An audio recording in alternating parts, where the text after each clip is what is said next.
What is up, and welcome to the Dynasty Refinery, where the goal is to separate misinformation from true information in Dynasty Fantasy Football and to get you practical, actionable content. I'm your host, Cal Shoemake, at Calvin Hobby on Twitter. Thank you so much for tuning in. Today's episode is brought to you by DynastyFootball.com.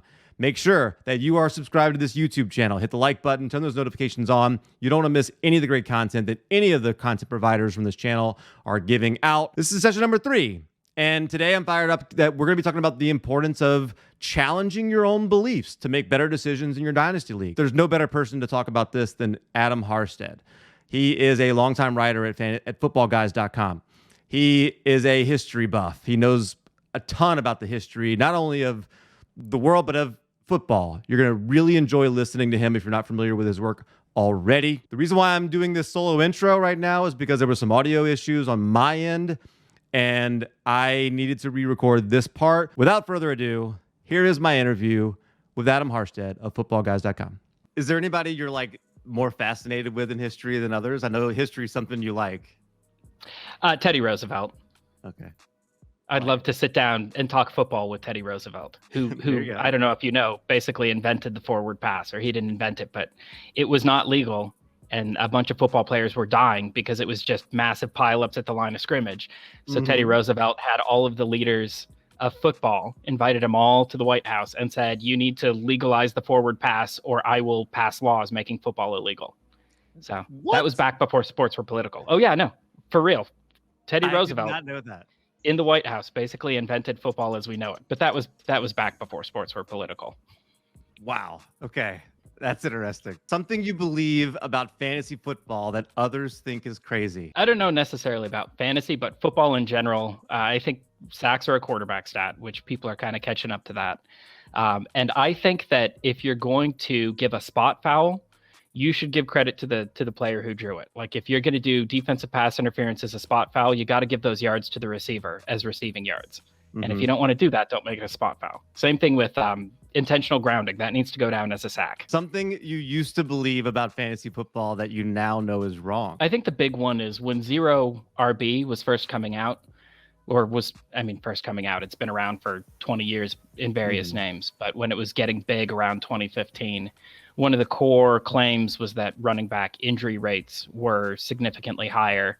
And I'd seen previous studies saying that positional injury rates were essentially the same. And if anything, quarterback ones were higher.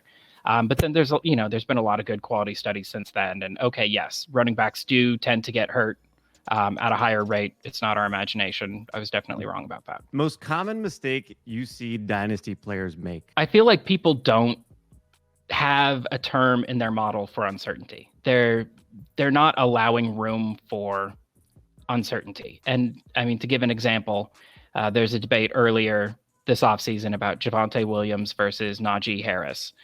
And people are saying, if Melvin Gordon is gone, then Javonte Williams' profile is exactly as good as Najee Harris. He's got all these positives in his camp. And I say, yes, exactly. But the problem was that the first words there, if Melvin Gordon is gone, and you're not allowing for the fact that maybe he's not. Like, what is it? Maybe 20% of the time the guy stays. And you're just not making allowances. You've jumped to the idea that he's going to be gone, and you've kind of forgotten the fact that he might not. So just allowing for uncertainty. And I say that Dynasty is a game of pricing risk, and whoever prices risk the best is going to win. And then a bat and ball cost $1.10. The bat cost $1 more than the ball. How much does the ball cost? 5 cents. Yes.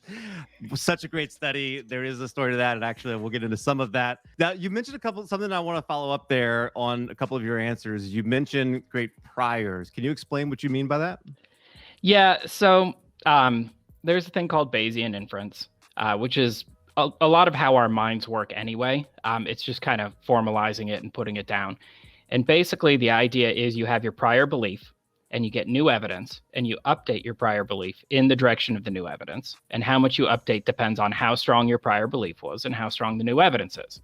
So for instance, if I think my wife is an amazing cook, that's based on hundreds and hundreds and hundreds of meals over the years. If she burns dinner one night, this is new evidence that, okay, maybe she's not quite as good of a cook as I thought, but this is just one dinner compared to hundreds and hundreds. So I'm not revising my opinion of her cook significantly. Now, if we had just started dating and she'd cooked me one dinner and it was really good, and she cooked me another and it was burnt to a crisp, now I'm revising my opinion a great deal. Like, oh, maybe that first one was a fluke, maybe this one was a fluke, but now I'm much more uncertain. When I'm evaluating rookies, my prior belief is that the NFL is very, very good at their jobs. They're throwing millions and millions and millions of dollars, untold man hours into scouting these players, and they're really, really good at telling who's good at football. So when I'm going into rookie drafts, my prior is that the guys who are drafted high are probably better at football than the guys who are drafted low.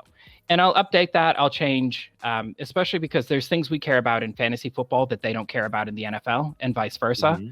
So like if a tight end is a really good blocker, that probably improved his NFL draft position, but that's a net negative for us in fantasy football. And so usually my second round rookie picks are just guys who were drafted in the first or second round who the fantasy community doesn't really love for one reason or another, and they fall. And I'm like, sure, I'm not going to bet against that draft capital. I got, Justin Herbert when he was kind of out of favor. But he's a top 5 or top 6 NFL draft pick. Sure, I'll bet a 22nd rookie pick on this guy.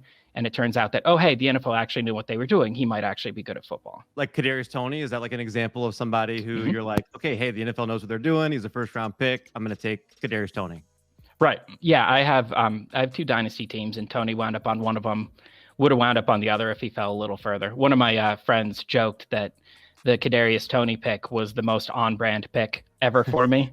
And then I joked back that was only because he took Zach Wilson the pick before. Otherwise, I would have taken Zach Wilson, and that would have been the most on brand pick, because it's just highly drafted guys who the dynasty community doesn't really love, but the draft capital's there. Are you subscribed then to the if they're a day 3 pick, basically it's like such a small chance of them hitting? Is that kind of your so Amon-Ra St. Brown is somebody who did well this past year to some degree, but like that day 3 capital, like at what point do you stop looking at the day 3 pick and start thinking about the NFL production? Or is there a point that you do that?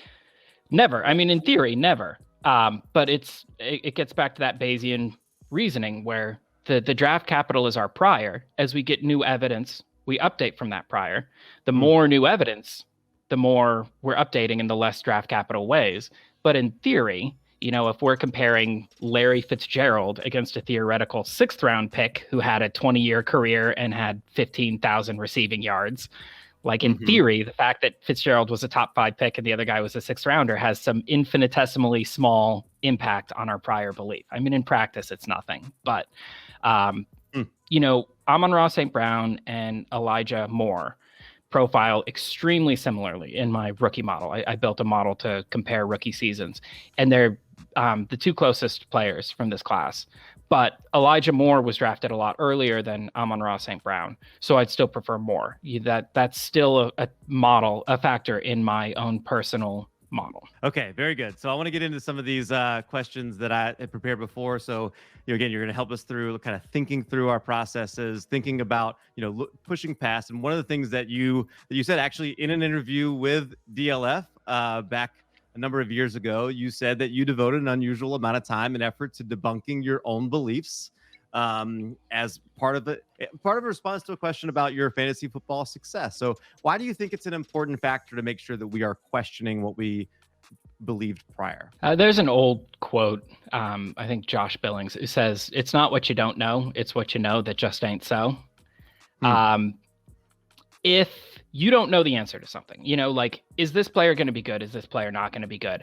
I don't know. I'm probably not going to get in too much trouble. I'm not going to trade away a ton of stuff to acquire a player that I just don't know if he's good or not, right? I'm not going to sell low on a player who I just don't know if he's good or not. I'm pretty safe on players I don't know.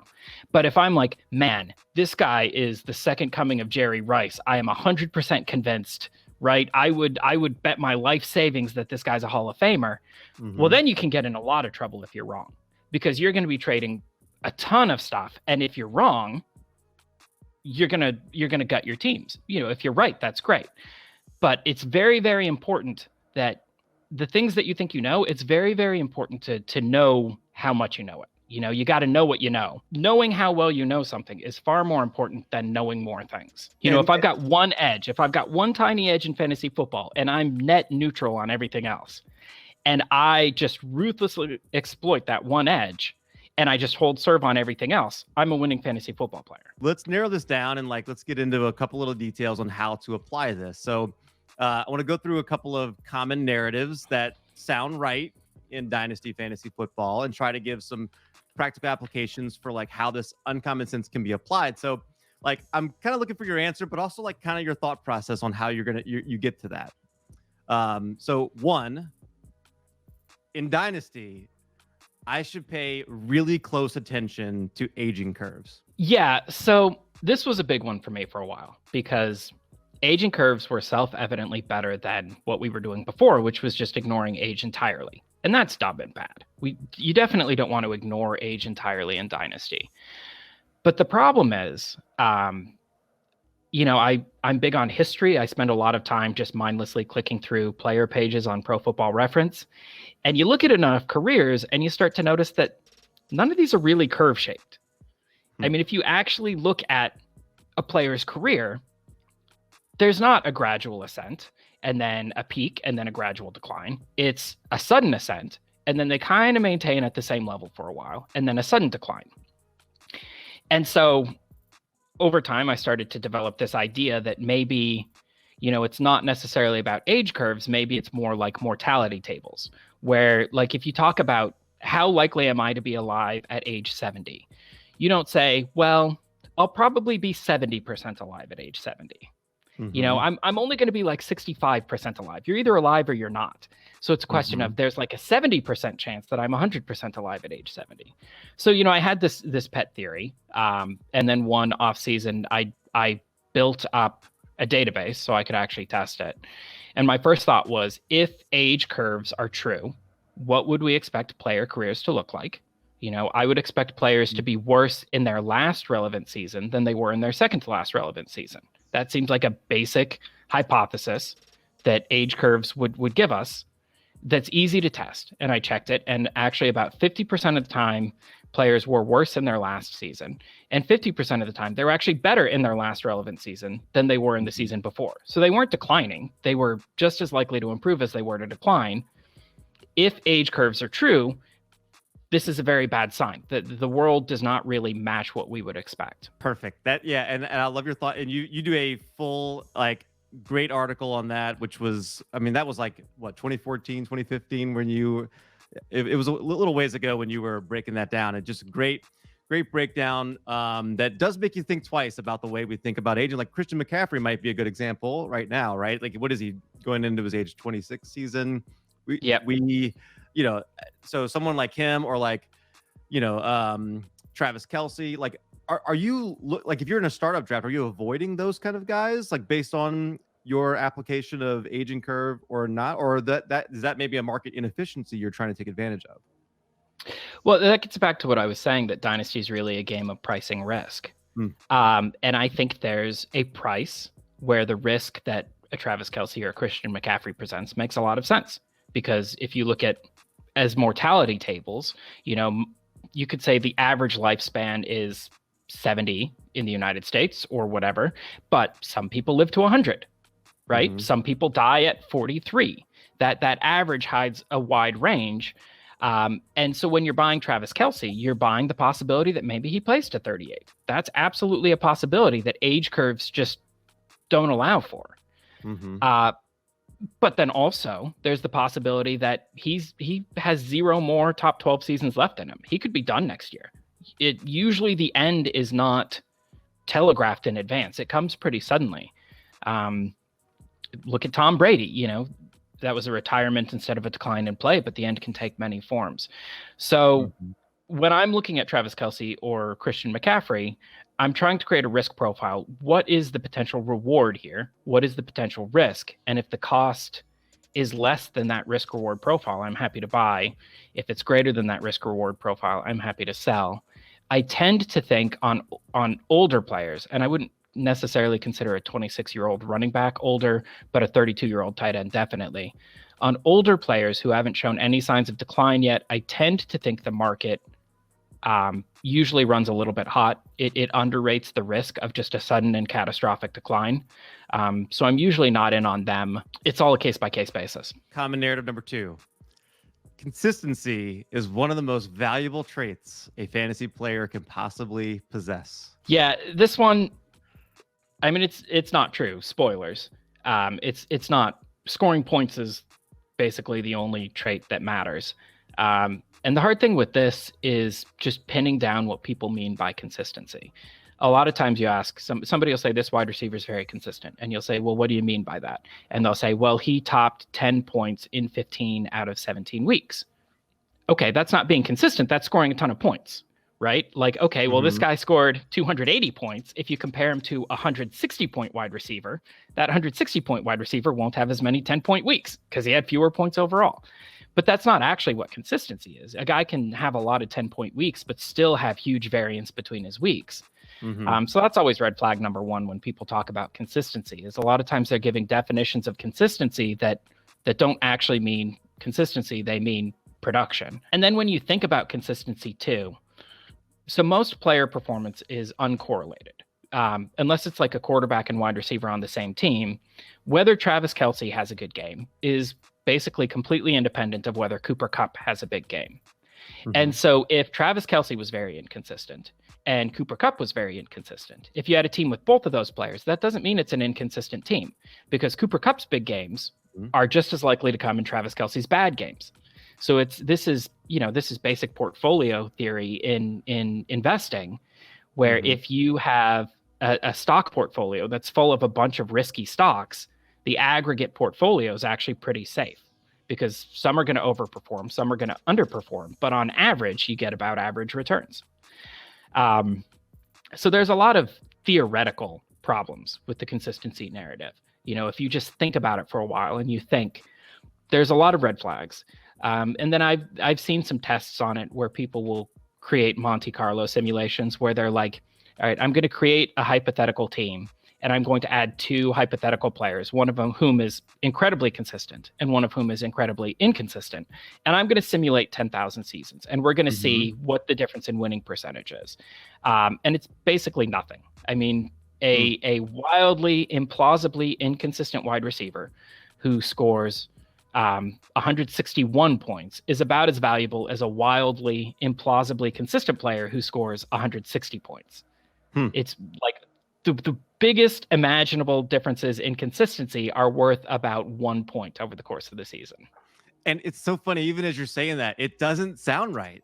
It does, like, it seems like, yeah, I want the guy that's going to consistently score me points. But like you said, like taking that extra step to look at it, and instead of just accepting it on face value, like take the time to look through. And I think you mentioned, like, there's so few even studies on that, like, because people, so for so long, it just sounded like the right thing.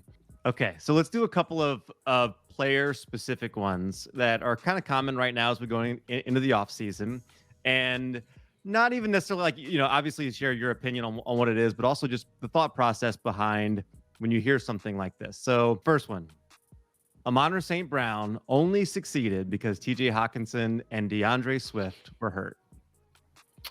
Well, I mean, that's trivially not true, because you can look at history. The Lions wide receiver, their receiving options were bad, but they're not historically bad. And this is where spending a lot of time just looking at PFR player pages and team pages is a huge example, because there have been a lot of awful receiving situations and no Amon-Ra St. Brown emerged. It's not like just because there's a void, somebody will inevitably fill it. You have to be good. I mean, you could look at Anquan Bolden, his rookie year, and there were a lot of criticisms. Well, who else do the Cardinals have to throw to? Just because they have no one else to throw to doesn't mean you're going to have one of the best rookie seasons in history. It probably was a factor. I'm okay with it being considered, but by and large, there was nothing that unusual about his situation that should cause us to discount it. Sounds similar to one of our very own Peter Howard and his railing against the vacated target narrative. So, okay, number two, Kyle Shanahan is too unpredictable with his lead running backs for us to trust Elijah Mitchell.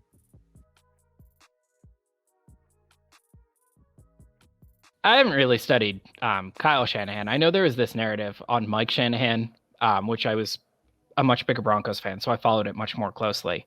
And actually, think I first made a name for myself in the industry back in 2005 because I was beating the drum for Mike Anderson really hard when he was going in like the 16th round of startups, and everybody's like, "Oh no, you can't trust Shanahan." And I'm like, if you actually look at the details, I mean, there's a difference between saying I want this guy to be the guy and he gets hurt and somebody else winds up leading. Like that's not, you weren't deceiving us. Situations changed.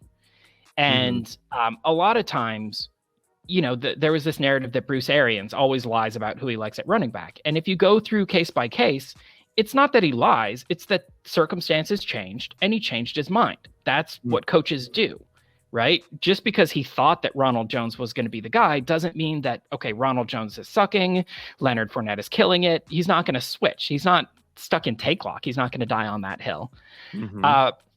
So like I said, I haven't looked at Kyle Shanahan, but by and large, I think in the long run, teams play their best players. There's obviously counterexamples. You know, I could give Marcus Allen as the all-time counterexample to that. But in the long run, by and large, the cream rises. So if Elijah Mitchell is good, and I don't really have an opinion on whether he's good, that's not really my area of expertise. But if he is good, I think he's going to get his. And if he's not good, he's probably not. Very good. Okay, number 3. Matt Nagy held the entire Bears offense back, and now that he's gone, everyone should do better. I think things like this are plausible. You know, I talk about how things are efficient in the NFL because it's highly competitive. But really, it's more that they're pseudo-efficient. That means it's hard to consistently outperform because there's a lot of competition, but it's possible to find situations where you consistently underperform. It's just the people who underperform get fired. That's what makes the NFL efficient, right? There are absolutely bad, unqualified people. They just don't stick around long enough for that to be the case year after year after year.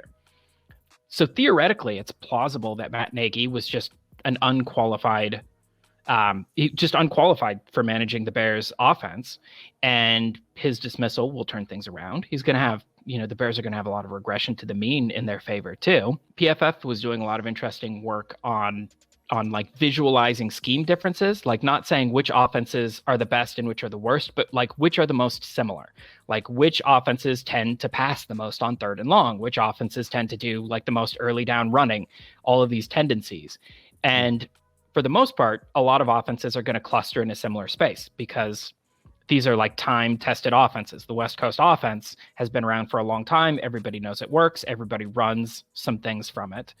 And then there's going to be some things that are way out in the middle of nowhere. You get like Andy Reid and Patrick Mahomes running like a zillion goal line shovel passes, which are one of the most underrated plays in football.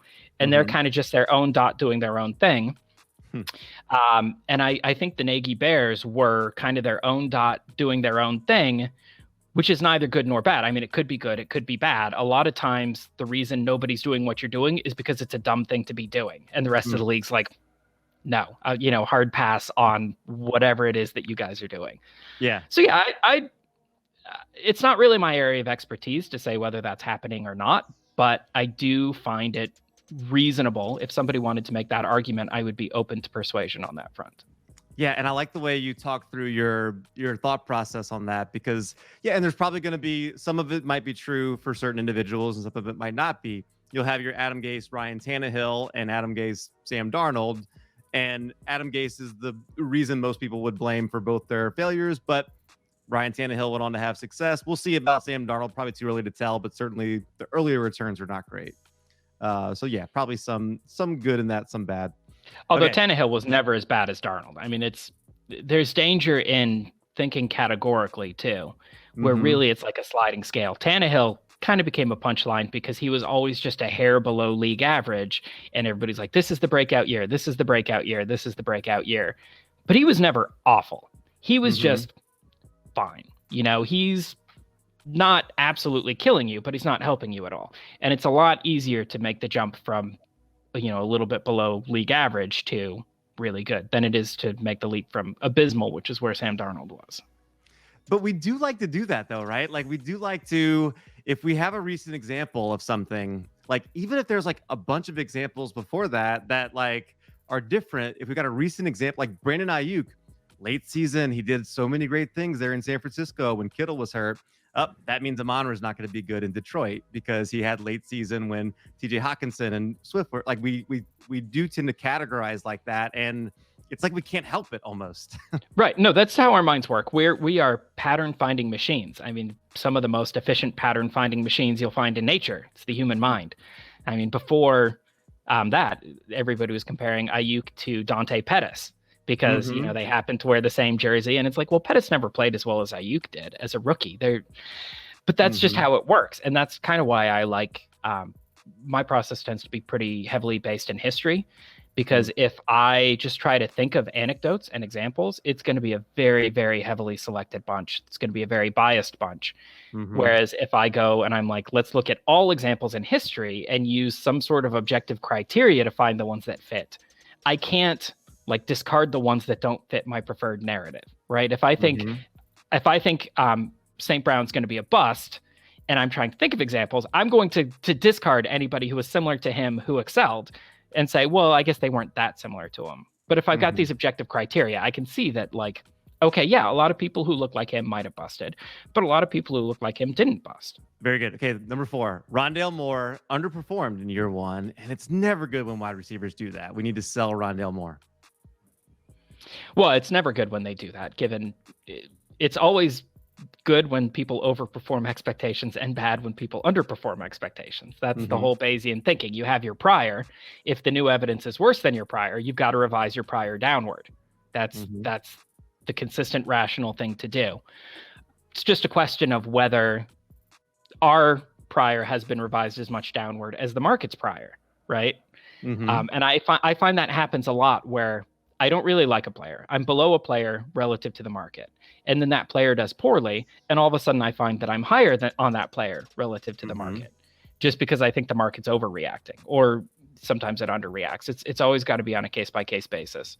Rondale Moore is such an interesting one because, you know, I was talking about like offensive scheme, like located in space, that like there are some schemes that are just wholly unlike anything else. And sometimes it's because you have some visionary like Bill Walsh who just saw the future and he's bringing in something that's going to change the NFL. And sometimes you have something like Matt Nagy where nobody else is doing that because it's a dumb thing to do. And everybody else is smart enough to realize that. Yeah. Rondale Moore is that dot. I mean, there's, you know, I'm not a big fan of like if you throw out his longest play or whatever, but if you throw out his longest play, the dude averaged under 7 yards per reception as a wide receiver, which doesn't happen. Like he had a negative average depth of target, a wide receiver whose average catch was behind the line of scrimmage. There's not really a historical comparison for that. And I tend to be skeptical of if something's unique, I tend to think it's more likely that it's unique because it's dumb than it is that it's unique because it's visionary, because I think there's a lot more dumb stuff in the world than visionary stuff in the world. So I was not super in love with Rondale Moore coming in. You know, I basically liked him as much as his draft capital, and I think the rest of the fantasy community liked him a bit more than that. And I'm very skeptical of him now based on what we've seen. But like I said, it always depends on the price. I know that the market has soured on him a lot too. So it remains to be seen whether I'm a buyer or a seller. Well, then you'll like this next question. Rondale Moore was held back by AJ Green being there. Christian Kirk's a free agent. You need to buy Rondale Moore. Yeah, no, overall, in individual cases, it's clear that sometimes situation matters. It's weird that Emmanuel Sanders did nothing in Pittsburgh and then went to Denver and all of a sudden was great. Situation can matter. But I think in advance, it's hard to know if the situation was a positive or a negative. It's one of those things that's great descriptively. Like if you want to talk about what happened in the past, it's fantastic. Although a lot of that's just overfitting. You know, we can fit a story to the observed facts pretty easily. We're amazing pattern finding machines. But predictably, the situation a player is drafted into doesn't really correlate with their long-term career outcomes. I call it the Dr. Ian Malcolm hypothesis. And every time I post about it on Twitter, I do the shirtless picture of Jeff Goldblum from Jurassic Park, where life finds a way. You know, if you get a good player drafted into a bad situation, but he's a good player, I don't know how that goodness is going to manifest. Maybe he beats out everybody. Maybe the team changes quarterbacks. Maybe he lands on another team. I don't really know what it's going to look like, but life finds a way. Oh, there it is. So if Rondale Moore was struggling in year one, I'm less likely to blame it on Christian Kirk or AJ Green. And in general, I think players play to their talent level, especially over a longer timeline. Love that answer. So that's, I want to give you an opportunity though. Like, is there anything else that you have seen or any narratives that are out there that like you think are kind of jump out right now that are popular? Probably just because of where we are in the season, but I've been seeing a lot of like the age discussion on Twitter where people are like, oh, so-and-so was awesome at age, Cooper Kupp had a career year at age whatever. This proves that dynasty managers are too ageist, or, Travis Kelce just proved the fact that like that aging patterns are wrong. And like speaking to my aging pattern specifically, I'm using a mortality table. I'm saying there's like an X% chance in any given year that a player is going to fall off a cliff. And that chance compounds as you look multiple years out in the future. I mean, Travis Kelce is of an age where the most likely outcome in any given year is that he doesn't fall off a cliff. If it's like 60% he maintains, 40% he doesn't maintain, Travis Kelce doesn't prove my aging analysis wrong. If he performs well, that doesn't disprove my original stance. If he performs poorly, that doesn't disprove my original stance, which is kind of dangerous to have a stance that you don't want any stances that are unfalsifiable, but it's okay to have stances that can't be falsified by a single data point. If you have something that's so fragile that one observation either way is going to cause the whole thing to crumble, right? Maybe reevaluate that. I think a lot of the discourse on age in Dynasty is bad. And it's not, I think most people aren't approaching it from the idea of risk and reward.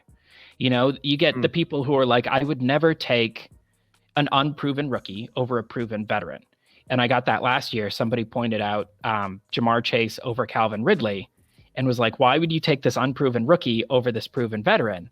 And the reason is, even if there's only a 50-50 chance Jamar Chase is the next Calvin Ridley, if he is, you get his whole career. Whereas with Ridley, you only get the half that's left.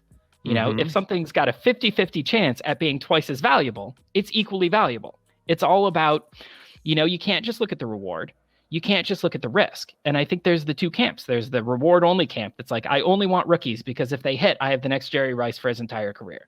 And that's the reward only side. And then you get the risk only side who's like, well, I only want proven veterans because, unproven rookies are much riskier. Although I think people overrate how safe veterans are. And Calvin Ridley's a great example of that as well. And I think that the true way is you need to say, here's the risks. Here's the rewards. Combine those all together. This player's profile is marginally better than this player's profile, but there's a wide range of outcomes that it very easily could go either way. Love it. Thank you so much for the way that you are laying all this out. I think that's perfect. Hopefully the audience and everybody is able to look at this and say like that, yeah, I need to take that extra step because everybody in my league is going to be prone to accepting that common sense narrative. I need to do the extra step so I can gain that edge in my dynasty leagues and be that manager that takes things that extra step. And yeah, I think you laid out some really interesting things. I can't wait to hear the feedback on this. But Adam, anything else? Like I know people definitely need to follow you on Twitter at Adam Harstad and follow your work on footballguys.com and your blog, which I'll post a link to. Anything else that you're working on that you want to tell anybody, or anything else that you have going on that you'd like to plug? Pretty much it. I mean, there's some things that I hope to get around to, but I don't want to say them in advance because I'm notorious for, not following through on stuff. So if I never create expectations, I can never fail to meet them. There you go. And there's a great catalog of it's football, fantasy football in theory. The podcast, Fantasy Football in Theory. Yeah. I think it's like 7 episodes. Most of them were 4 or 5 years ago. That's another one where in practice it's kind of defunct, but like in theory, I would like to get back to it. I say I have a podcast in theory. There you go. It's a theoretical podcast. Love it. Well, hopefully you guys learned something about how to think about our dynasty teams and gaining an edge there. I'd like to thank Adam for joining us and helping us think through those processes. Make sure you're following him. Follow at DL Football, and make sure you guys subscribe, like, and hit those notifications so you make sure that you know every time we go live. I'm at Calvin and Hobby. Make sure you're following me, and we will see you next time on the Dynasty Refinery.